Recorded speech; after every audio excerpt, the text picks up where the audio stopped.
మరి సర్వ మానవాళి మొత్తం కూడా దేవుని యొక్క నుండి వచ్చింది. परमेश्वर एक बात कह रहे हैं, దేవుడు ఒక మాట చదివిస్తున్నాడు, ఏ మానవ లౌట్ के मेरे पास आ जाओ, నరులారా తిరిగి నా యొద్దకు రండి అని చెప్తున్నాడు. ఏ మానవ लौट के मेरे पास आ जाओ, నరులారా తిరిగి నా యొద్దకు రండి. अब परमेश्वर से आया है, మనము దేవుని యొద్ద నుండి వచ్చాము, परमेश्वर के पास जाना है. తిరిగి దేవుని యొద్దకు వెళ్ళవలసి ఉన్నది. अपने आप नहीं जा सकते हैं. మనంతటిగా మనం వెళ్ళలేము. क्यों? ఎందుకు? पापी इंसान पवित्र परमेश्वर को पहुंचना नामुमकिन है. పాప స్వభావంతో ఉన్నటువంటి మనుషుడు పరిశుద్ధులైన దేవుని వద్దకు చేరలేడు. स्वर्ग राज्य में कोई पापी नहीं होते हैं. పరలోక రాజ్యంలో ఎటువంటి పాపులు అనే వాళ్ళు ఉండరు. అక్కడ संत लोग होते हैं. అంతా పరిశుద్ధులే ఉంటారు. आप संत नहीं है, मैं संत नहीं हूँ. మరి నీవు నేను మనం పరిశుద్ధులం కాదు కదా.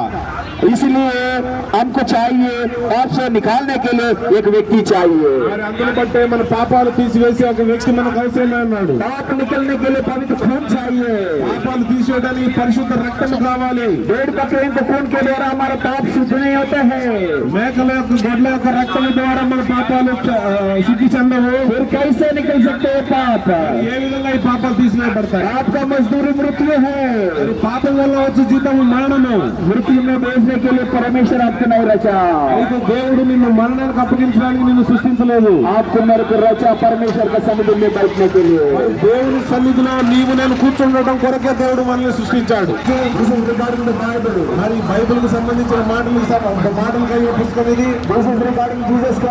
యేసుక్రీస్తు ప్రభువారికి సంబంధించిన పుస్తకం ఇది. మీరు ఈ పుస్తకం చదివితే మీరు పాత వ్యక్తిగా మళ్ళీ ఉండరు. ఒకవేళ మీరు ఈ బైబిల్ గ్రంథాన్ని చదివితే మీ దేవుని వాక్యాన్ని మీరు వెంబడిస్తే మీరు పాత వ్యక్తిగా మళ్ళీ ఉండరు. మీలో గొప్ప మార్పు అనేది మీరు మార్చబడతారు. నూతన జీవితాన్ని మీరు చూస్తారు. ఏ క్షణమైతే మీరు యేసుక్రీస్తుని విశ్వాసం ఉంచుతారు, ట్రాన్స్ఫర్మేషన్ గొప్ప మార్పు అనేది మీకు సంభవిస్తా ఉంది. following Christ. అప్పుడు మేము కూడా యేసుక్రీస్తుని తెలవని వారిగా వెంబడించిన వారిగా ఉన్నాము. Once we are away from the Lord, ఒకప్పుడు మేము దేవునికి దూరస్తులుగా ఉన్నాము. God touched us. దేవుడు మమ్మల్ని ముట్టాడు. God taught us.